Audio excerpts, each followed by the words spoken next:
Monet, l'experiència immersiva. O sigui, Monet va treballar la immersivitat des de...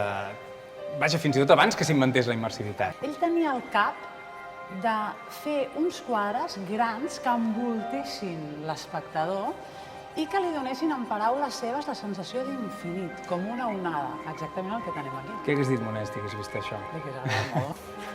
Anem a veure la sala immersiva, l'espai en el qual podem literalment caminar per dins d'algunes de les grans obres de l'impressionisme, i no només això, sinó veure alguns dels espais en els quals Monet havia estat, havia viscut i havia, d'alguna manera, experimentat la seva tècnica. Amb què van trencar aquesta gent? Van trencar moltes coses. Normalment, un pintor estava a l'estudi.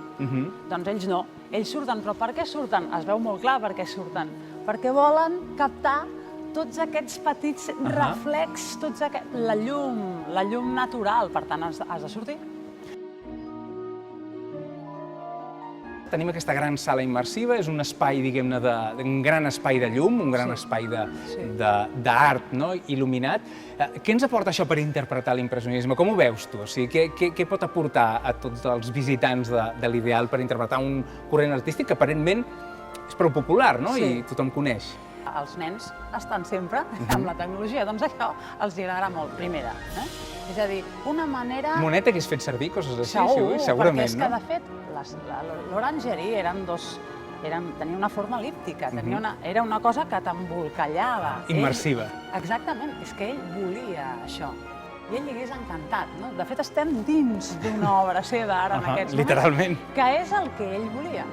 Com que tenim aquesta gran tecnologia, els colors es veuen molt millor que en un llibre. Si l'important de l'impressionisme és el color i la pinzellada, una pinzellada ràpida, una pinzellada curta, doncs què millor que tenir-la així de gran, no? I després també el fet de viure una obra d'art en primera persona. A vegades ens és molt difícil, per bé o per mal, a l'hora d'estar en un museu, col·locar-nos davant d'una obra d'art, asseure'ns davant de l'obra d'art i estar-nos allà una estona. Costa molt. Això és, per mi, una manera molt bona d'apropar l'art a tothom. Aquesta és la sala de la immersivitat 100%, és la sala de realitat virtual, on a través de les ulleres de realitat virtual pots mirar al teu voltant a 360 graus i a partir d'aquí comença un viatge a través de 6 de les seves obres més famoses.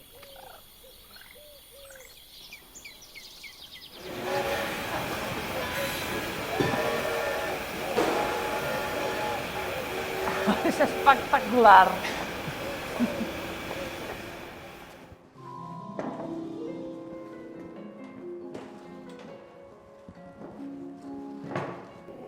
L'enfoc de l'exposició està pensat per explicar com l'impressionisme i tots els impressionistes es van veure d'alguna manera afectats per una revolució tecnològica i científica de finals del XIX. Aquí tenim tot l'espai infantil, on juguem, diguem-ne, amb l'art diguem-ne, més pràctic, podent pintar, podem provar tot el que hem vist abans amb els colors i alhora amb la tecnologia de poder veure en una pantalla gran projectada les obres. Llavors, a més, podem provar tota la teoria que hem après abans sobre els colors. Aquests còmics m'encanten. Perfecte. Que xulos. Una cosa que a mi m'encanta, que és la goma de Monet. Goma d'esborrar. Sí, que sembla un bust. Utilitza Monet per... És un mini bust fet de goma. Rúbic.